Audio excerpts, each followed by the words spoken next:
네, 절반을 보냈습니다. 하나님께서 저희를 지키시고 여기까지 인도하심에 감사를 드립니다.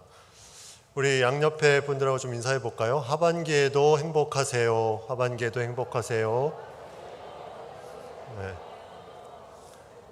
네, 행복한 7월부터 또 12월까지 귀한 시간들 보내시길 바랍니다. 우리가 루틴이라는 말을 이제 요즘에 종종 듣습니다. 루틴. 이게 외래어 영어인데 이게 이제 버스, 징크스 같이 우리에게 친숙하게 이렇게 들려오는 외래어처럼 많이 불려집니다. 이 루틴은 뭐냐면 일상적인 삶이 규칙적으로 반복되는 어떤 방향, 방법 이런 것들을 루틴이라고 말합니다. 그래서 예를 들어서 운동선수가 운동 시합할 때 시합 전에 몇 시간 전에 나와서 몸을 풉니다. 그리고 시합을 하고 나서 끝나면 마무리 운동을 또 하게 되죠. 이러한 정해진 시간 이 안에 자신이 시합 전에 또 시합하고 나서 그 후에 이런 것들이 계속해서 돌아가는 그 안정감, 그것이 루틴이라고 보통 말을 합니다. 그래서 어떤 공연을 할 때도 공연하는 사람도 나름대로 루틴이 있고 우리 삶에도 살아가는 루틴이 있죠. 내가 가정과 교회와 또 직장과 하는 일 가운데 그런 루틴이 다 있습니다. 그럼 우리가 신앙 안에서는 과연 어떠한 루틴이 있으면 좋을까? 하나님은 우리에게 어떠한 이런 루틴을 가지고 신앙생활을 하기를 원하실까? 우리가 한번 이 맥추감사 주일에 한번 나눠보기를 원합니다. 오늘 시는 아삽이라는 인물의 시입니다. 아삽은 레위 자손이 있고 그가 다윗 왕 시대의 악사, 그러니까 하나님을 찬양하는 그런 책임자의 한 사람으로 그렇게 하나님을 찬양할 뿐만 아니라 그가 영성도 상당히 좋았던 것 같습니다. 그래서 역대상에 보면 그를 선견자라고도 표현을 합니다. 근데 오늘 이렇게 시를 쓴 거 보면 그것을 느낄 수가 있습니다. 시편에 많은 저자가 있지만 제일 많은 시를 쓴 사람이 다윗, 그 다음에 많은 시를 쓴 사람이 이 아삽입니다. 아삽이 그만큼 많은 시를 썼다는 것은 그 안에 그가 하나님께서 주신 마음들이 풍성하였다는 거죠. 아삽이 그냥 찬양을 한 것이 아니라 그 안에 놀라운 하나님의 마음을 가지고 고백하는 그런 하나님의 뜻을 가지고 나아가는 사람이었다는 것입니다. 근데 그 중에서도 아삽의 시가 12편이 있지만 그 중에서도 이 시의 다른 시와는 또 다른 부분이 오늘 읽은 시편 50편에 있습니다. 이 시는 앞에 우리가 읽지는 않았지만 판결하시는 내용이다 이렇게 나옵니다. 그러니까 이게 무슨 말이냐면 보통 시는 인간이 하나님께 나아가는 내용으로 나와 있습니다. 하나님께 찬양하고 간구하고 고백하는 내용인데 오늘 시는 좀 특별합니다. 오늘 시는 하나님이 인간의 삶을 보시고 판결하는 시입니다. 하나님께서 인간의 삶을 보시고 인간의 삶에 가장 좋은 삶의 모습을 응답하는 내용이 오늘 시편이라는 거죠. 이 시편 너무나 귀한 시입니다. 하나님께서 특별히 신명기 이 율법서에 나올 듯한 그런 하나님의 말씀을 시편을 통해서 아삽이라는 찬양대 책임자를 통해서 우리에게 들려주고 있다는 거죠. 이스라엘 백성들에게 왜 이렇게 하나님께서 시편 가운데 이 말씀을 들려준 것일까? 또 이것은 우리에게 왜 이 말씀을 들려준 것일까? 이스라엘 백성은 하나님의 율법을 지키는 그런 제사 가운데 언약된 백성이라고 이 앞에 5절에 나와 있습니다. 그들은 하나님과의 그런 약속 가운데 맺어진 하나님의 백성이었습니다. 그래서 그들이 한 일은 뭐냐면 하나님의 율법을 잘 지켜나가는 것이었어요. 하나님의 율법을 잘 지키는 것이었습니다. 내가 해야 될 것을 빵꾸내지 않고 잘 하는 것이었어요. 겉으로는 너무나 누가 봐도 야 정말 잘한다. 무언가 하나님의 법을 잘 지키고 살아간다. 이렇게 생각될 정도로 그들은 책임과 의무를 잘 감당했습니다. 그런데 하나님은 그 안에 그들이 빠지고 있는 그들이 정말 가지고 가야 될 중점적인 한 가지를 빠지고 있는 것이 하나님께서 아시고 그것에 대해서 판결문 형식으로 말씀하고 있습니다. 오늘 먼저 7절 말씀해 보면 내 백성아 들을지어다. 내가 말하리라. 이스라엘아, 내가 내게 증언하리라. 나는 하나님 곧 내 하나님이로다. 들을지어다. 내가 내게 증언하겠다. 나는 하나님 내 하나님이다. 왜 이렇게 강조해서 말씀하셨을까요? 과연 무엇을 백성들에게 말하고 싶었을까요? 들을지어다. 내가 너에게 증언하겠다. 여기서 증언하겠다는 말은 하나님이 자신에 대한 하나님 되심을 증명하겠다는 의미가 아니라 강하게 말하겠다. 너에게 강하게 다시 말하겠다. 나는 너희의 하나님이기 때문에 이것은 꼭 말해야 되겠다. 이런 의도로 말씀하고 있습니다. 내 말 좀 이제 들어봐라. 내가 이제 알려준다. 집중해라. 이 말씀을 가지고 나아갑니다. 마치 부모가 자녀들을 데려다 놓고 이제 내가 너희에게 그동안 말하지 않았던 정말 소중한 것을 말해주겠다. 너희 자녀들에게 정말 필요한 것을 말해주겠다. 이 마음을 가지고 자녀들을 대하는 것처럼 하나님께서 이스라엘 백성들을, 하나님의 자녀들을 그렇게 모아놓고 하나님께서 말씀하는 것을 우리가 생각해 보게 됩니다. 하나님의 백성으로서 정말 어떻게 살아가야 될지를 하나님께서 계속해서 알려주시는 것이 우리의 삶 가운데 계속 나타나죠. 근데 그것이 말씀으로 또 사건으로 여러 가지 방편으로 우리에게 깨닫게 하십니다. 누군가 어려운 일을 당하고 몸이 어려움이 있고 또 마음에 어려움이 있고 또 일터에서 또 관계성 속에서 여러 가지 상황에서 어려움이 있으면 그것이 하나님께서 주시는 무언가 그 안에 깨달음이 있음을 가지고 나아가는 것이 너무나 소중한 것입니다. 그런데 그럼에도 불구하고 알지 못할 때, 그럼에도 불구하고 깨닫지 못할 때 하나님이 직접 증언하고자 하시는 마음이, 그 마음이 우리 가운데도 있다는 거죠. 왜 하나님의 이 중심, 이 마음을 모르고 계속 너희는 다른 것에 집중하면서 그것으로 만족하는 삶을 살고 있느냐? 마치 너희의 삶의 그런 루틴이 다른 것인데, 정말 밟아야 되는 루틴이 있는데 왜 다른 것을 밟고 그것이 마치 너희의 전부인 양 생각하고 있느냐? 이것을 말씀하고 있습니다.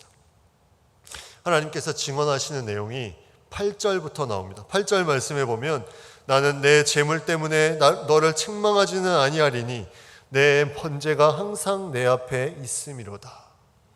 재물 때문에 너를 책망하지 아니하리니, 이거는 칭찬입니까? 칭찬이 아니겠죠. 재물 때문에는 너를 책망하지 않겠다. 너는 겉으로 드리는 재물 드리는 것은 잘 하고 있다. 그래서 번제가, 이 드리는 번제가 항상 내 앞에 있다. 이스라엘의 율법에 의하면 이 번제물을 계속 드리고 이것이 아침 저녁마다 계속 태워서 이 불이 꺼지지 않게 해야 됩니다. 이 불이 꺼지지 않게 하는 것은 너희가 잘하고 있다. 그래, 잘 드리고 있다. 이것은 칭찬이 아니죠. 이것으로는 너를 책망하지 않겠다. 너가 겉으로 하는 것은 책망하지 않겠다. 다시 말하면 네가 하는 모든 드리는 물질, 드리는 시간, 드리는 봉사, 이 모든 것에는 책망하지 않겠다. 잘하고 있다.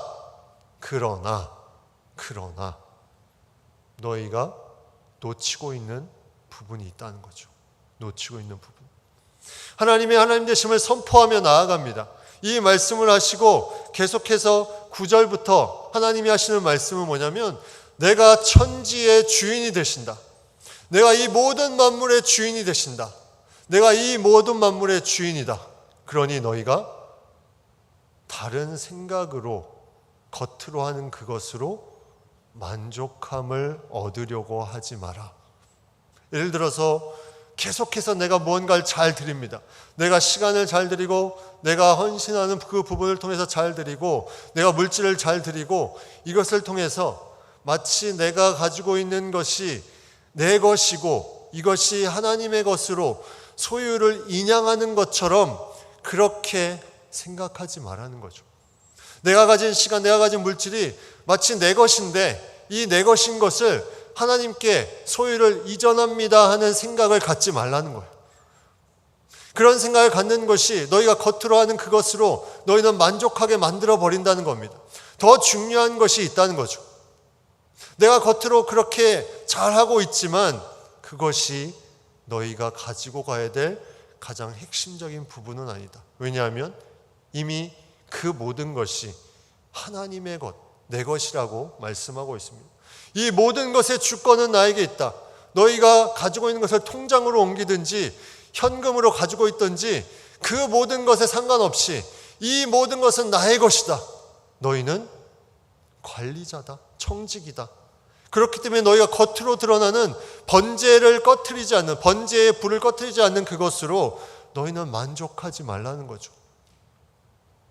또 하나는 이런 부분이 될 수 있습니다. 너희가 이렇게 많이 드린다고 자신을 특별하게 생각하지 마라. 너희가 드리는 것이 이렇게 많고 시간적으로 물질적으로 많이 드린다고 너희가 그것에 특별하다고 그런 생각을 하지 말라는 거죠. 그 중심이 무엇이냐? 너희가 드리는 중심이 무엇이냐? 이것을 하나님께서 말씀해 주고 싶으시다는 거죠. 그 중심은 바로 하나님께서 기뻐하시는 감사라는 것입니다. 감사. 오늘 12절 말씀에 보면 이 하나님의 안타까운 마음을 계속해서 말씀합니다. 내가 가령 줄여도 내게 이르지 아니할 것은 세계와 거기에 충만한 것이 내 것이미로다.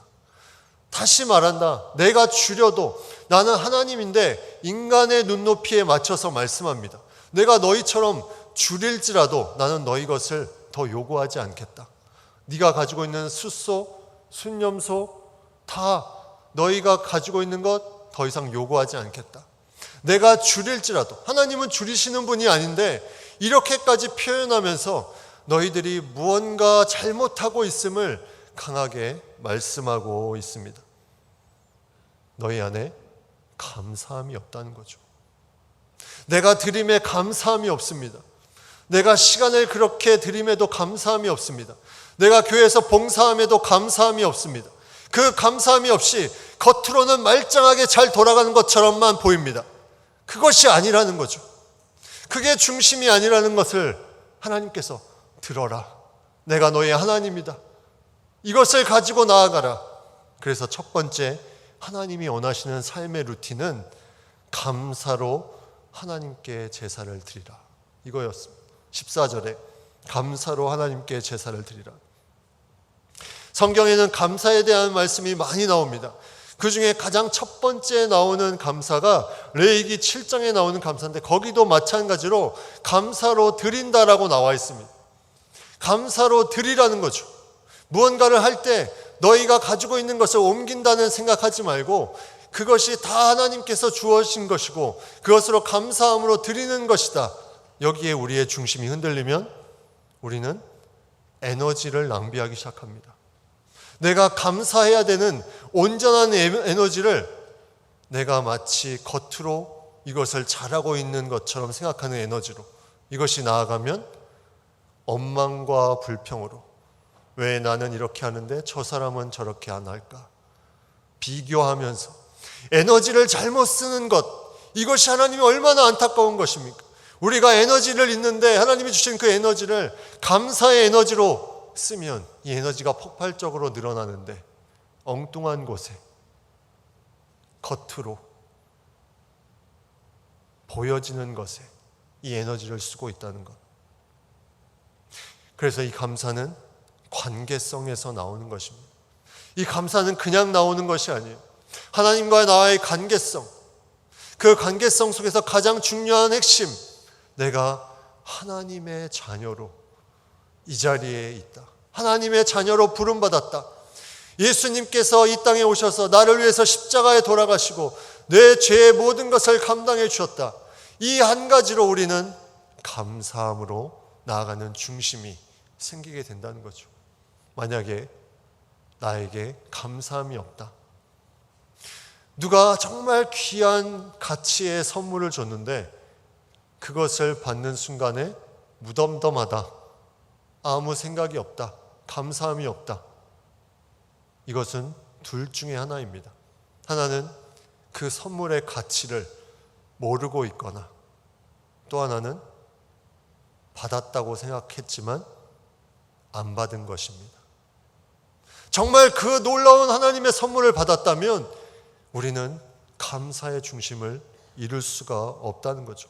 그것을 잊어버리고 무언가를 할 수 없다는 것입니다.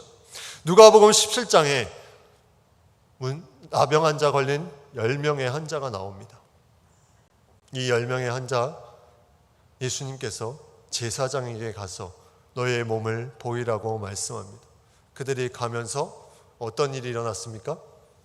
그들이 가는 중에 나음을 입었습니다. 그런데 그 10명 중에 한 사람, 사마리아인만 예수님께 돌아와서 영광을 돌립니다. 감사를 표현합니다. 그때 예수님께서 이렇게 말씀합니다. 누가복음 17장 18절 19절에 이 이방인 외에는 하나님께 영광을 돌리러 돌아온 자가 없느냐 하시고 그에게 이르시되 일어나 가라 내 믿음이 너를 구원하였느니라 하시더라. 감사하러 왔습니다. 그것을 어떻게 말씀했습니까? 예수님께서 너의 믿음이 너를 구원하였다. 감사하는 그 모습이 바로 믿음이라는 거죠. 그래서 감사는 고백입니다. 의도적으로 하는 고백입니다. 믿음의 고백. 우리가 하나님께 받은 그 선물을 내가 그 선물에 감사하면서 나아가는 고백, 이것이 우리의 중심이 될 때 그 가운데 놀라운 하나님의 역사가 이루어지기 시작하고 또 나에게 주신 그 에너지가 온전히 쓰이게 되는 것입니다. 19세기 중반에 이러한 일이 있었습니다. 프랑스의 한 염색 공장에서 있었던 일인데 염색하기 위해서 테이블에 많은 것을 올려놓고 거기에 염색약을 뿌려놓고 있었습니다. 근데 한 여직원이 등불을 들고 가다 그 안에 있는 등유가 있었는데 그것을 놓치고 쏟아버렸습니다. 그 작업했던 모든 것이 다 허사로 돌아가 직원들이 다 원망불평합니다. 왜 이것을 잘 간수하지 못하고 쏟았냐.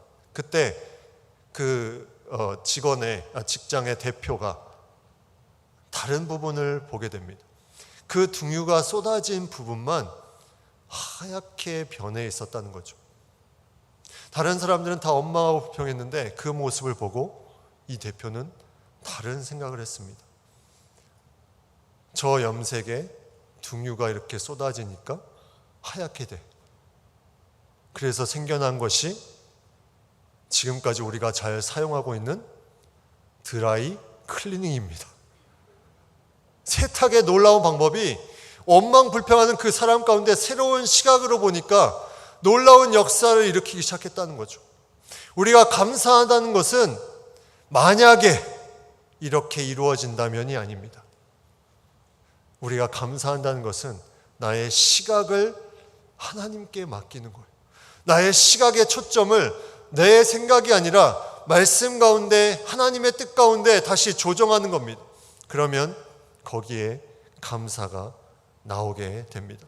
처음에는 우리가 책임과 의무로 할 수 있습니다. 무슨 일에도 책임과 의무로 먼저 할 수 있습니다. 그러나 우리가 하나님의 마음을 알고 하나님의 뜻을 가지고 나아간다면 그 다음에 우리가 나아가야 될 삶의 루틴의 시작은 이 감사라는 거죠. 감사로 우리가 나아가는 것이 필요하다는 겁니다. 그런데 이 감사는 우리가 계속해서 할 때 더 풍성해집니다. 만약 여러분이 5분 안에 감사의 제목 100개를 말하거나 써보십시오. 이러면 쉽게 할 수 있다고 생각이 들지만 생각보다 쉽지 않습니다. 왜 쉽지 않습니까? 감사하는 것이 내 삶에 익숙해지지 않았기 때문이죠. 우리는 전체적으로 추상적으로 무언가 감사하는 부분들은 많이 있습니다. 내가 건강해서 감사합니다. 건강해서 감사합니다도 좋은 감사인데 정말 더 구체적으로 이것을 감사한다면 내가 운동을 할 수 있는 건강을 주셔서 감사합니다. 내가 예배 자리에 나올 수 있게 해주심을 감사합니다. 내가 다리를 다쳤지만 그럼에도 불구하고 예배 드릴 수 있게 해주셔서 감사합니다. 그리고 그 가운데 하나님을 만나게 해주셔서 감사합니다. 많은 감사의 제목들이 그 가운데 나오는 것은 이 감사의 중심으로 우리가 살아갈 때 가능하게 이루어진다는 거죠. 우리는 감사드리기 위해서 성전에 온 것입니다. 성전을 위해서 우리가 필요한 것이 아니라 우리를 위해서 성전과 예배가 필요합니다. 왜? 하나님의 하나님 되심을 우리가 선포하기 위해서, 그 감사를 올려드리기 위해서 이 예배가 필요하고, 그리고 성전이 필요한 것입니다. 이 구원의 선물 우리 가운데 있을 때 우리는 삶의 루틴 첫 번째를 감사로 나아가야 됩니다. 두 번째 삶의 루틴은 14절 후반부에 나옵니다. 지극히 높으신 자에게 내 서원을 갚으며, 감사함으로 하나님의 하나님 되심을 선포하며 나아갑니다. 하나님께서 나에게 주신 모든 것들을 고백하며 나아갑니다. 이제 그러한 삶은 서원을 갚는다. 이것을 조금 더 확대해서 얘기하면 하나님께서 나에게 주신 말씀, 또 내가 하나님께 드린 그 약속, 이것들을 지켜 나아가는 것, 이것이 이어지게 된다는 거죠. 왜 이어질 수 있습니까? 하나님을 인정했기 때문이죠. 감사하는 삶은 하나님을 인정했다는 것입니다. 하나님을 인정했다는 그 삶은 이제는 내 중심이 아니요 하나님 중심으로 살아갈 수 있는 힘이 나에게 있다는 겁니다. 내가 힘들고 어렵다는 것은 다시 말하면 감사할 때라는 거죠. 내가 아프고 어렵다는 것, 그것은 다시 말하면 하나님이 감사라는 신호를 주는 것입니다. 그 감사를 통해서 에너지를 얻습니다. 그리고 그 감사함으로 우리는 자연스럽게 하나님께 그 약속을 지키며 나아갑니다. 정말 내 삶에 하나님께서 개입해 주셨으면 하는 부분들이 있습니까? 이 부분은 정말 풀리지 않는다. 이 부분은 너무 어렵다. 힘들다. 그러면 거기에 관련된 감사를 써보십시오. 가정에 어려움이 있습니까? 관계에 어려움이 있습니까? 직장에 어려움이 있습니까? 그 해당되는 부분을 생각하면서, 거기서 만나는 사람들을 생각하면서 감사를 써보십시오. 그러면 하나님이 놀랍게 여러분에게 다른 하나님의 말씀을 가지고 나아가는 길을 보여주실 것입니다. 이게 감사하는 삶의 루틴이에요. 우리가 감사로 나아가면 그 전에 원망하고 불평하고 겉으로는 뭔가 한 것처럼 보이는 그 삶이 아니라 이제는 하나님이 주시는 그 감사의 에너지로 내가 정말 그곳에서 해야 될 부분들을 할 수 있는 그 부분으로 나아가게 해주신다는 거죠. 이러한 감사의 행함, 실천, 하나님의 말씀에 그 약속의 말씀을 듣고 나아가는 그 하나님께 순종하는 마음, 이것은 감사의 고백 후에 따라오는 두 번째 루틴의 모습입니다. 세 번째 감사하는 삶의 루틴은 환난 날에 나를 부르라, 15절에 나와 있습니다. 우리는 생각합니다. 환난 날에 하나님을 찾는 것이 우리는 너무나 익숙합니다. 만약 이 말씀이 감사 이 말씀 전에 첫 번째 나왔다면 우리는 그렇구나, 우리는 환난 날에 부르짖으면 되는구나, 이렇게 생각할 수 있게 됩니다. 그러나 오늘 말씀에 하나님이 그토록 우리에게 알려주고자 하는 그 말씀은 뭐냐면, 환난 날에 나를 부르기 전에 너희가 해야 될 부분 두 가지가 있다. 그거는 감사드리는 것, 또 하나는 그 감사드림을 통해서 감사한 마음을 가지고 하나님의 말씀을 지키는 것, 그리고 환난 날에 나를 부르라. 왜 이렇게 말씀하셨을까요? 왜 이렇게 환난 날에 나를 부르라는 것을 뒤에 두셨을까? 하나님의 하나님 되심, 그 자녀됨을 가지고 너희가 나를 찾아오라는 거죠. 그 감사는 그러한 고백이 담겨 있습니다. 하나님께서 나의 하나님이 되신다, 이 고백을 가지고 나에게 찾아오라. 그러면 그 결과에 상관없이 그 환난 날에 부르는 그 결과에 상관없이 너희 마음 가운데 평안함이 그 가운데 가득 넘쳐날 것이다. 이것을 우리에게 주고 있습니다. 내가 원하는 그 목적, 내가 원하는 그것이 아니라 감사함으로 나아가는 하나님의 그 뜻, 하나님의 목적을 내가 환난 날에 부르면서 분별하면서 간구할 수 있게 되는 부분이 있게 된다는 거죠. 이렇게 감사의 삶의 루틴을 통해서 내가 환난 날에 부르게 되면 그것은 또 다른 감사의 씨앗들이 됩니다. 내가 하나님을 의지하는 그 부분들, 새로운 씨가 되어서 다시 자라고 열매를 맺는 것을 하나님께서 주시는 응답이라고 우리는 말하게 됩니다. 그 과정이 너무나 아름답다는 거죠. 그 과정 자체가 하나님이 주시는 아름다운 삶의 모습이라는 겁니다. 그렇게 이러한 삶의 루틴을 가져오면 15절 뒷부분에 이렇게 말씀합니다. 내가 너를 건지리니 내가 나를 영화롭게 하리로다. 두 가지를 말씀합니다. 너희가 이렇게 하면 내가 너를 건져낼 것이다. 그리고 그러한 삶의 루틴을 사는 너가 나를 영화롭게 할 것이다.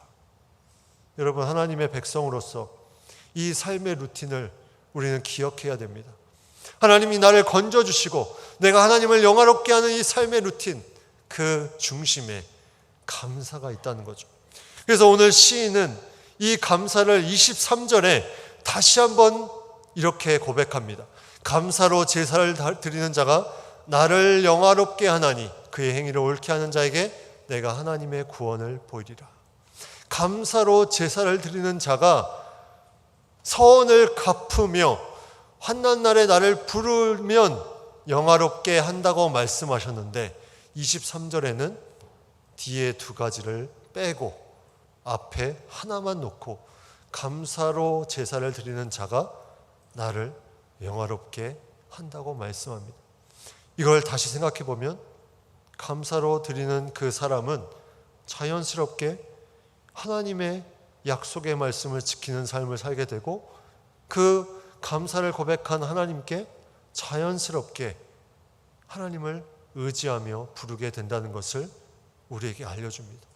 그래서 우리가 환난 날이 그 모든 것이 또 우리가 지키는 것, 그 모든 것이 그 전에 감사로 제사를 드리기만 하면 이것이 나를 영화롭게 하는 것이다.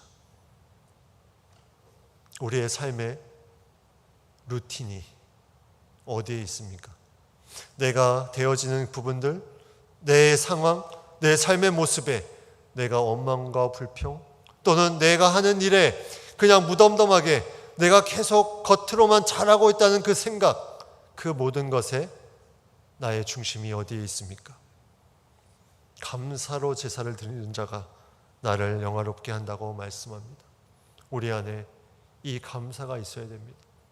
이것은 오늘 맥주 감사절뿐만이 아니라 계속되는 삶의 모습 가운데 이 중심이 우리에게 계속 있어야 됩니다. 하나님은 우리에게 힘을 주시고 에너지를 주십니다. 그 에너지가 잘 쓰임받는 길은 하나밖에 없습니다. 이것을 하지 않으면 나의 에너지가 계속 탕진해가는 느낌을 받습니다. 그러나 이것만 하면, 이것을 통해서 감사하는 삶의 루틴이 잘 돌아가면 우리는 그 안에 놀라운 힘을 가지고 살아갈 수 있게 되는 거죠. 그것은 바로 감사라는 겁니다. 감사. 우리 모든 성도님들 다 이 감사하는 삶의 루틴으로 우리의 모든 삶 가운데 하나님께 영광 돌리는, 그리고 건짐을 받는 귀한 삶을 살아가기를 간절히 축복합니다. 기도하겠습니다. 하나님, 우리를 구원해 주신 놀라운 감격이 우리 가운데 있기를 원합니다. 그 감격으로, 감사함으로 이 삶을 살아가는 우리의 삶의 모습이 되게 하여 주시옵소서. 어떤 시간이 와도, 어떤 어려움이 와도 만약에가 아니라, 때문에가 아니라, 그럼에도 불구하고 하나님이 나의 하나님이 되시기에 감사할 수 있는 우리의 삶의 모습, 삶의 루틴의 삶을 보낼 수 있도록 인도하여 주시옵소서. 예수님의 이름으로 기도드립니다. 아멘.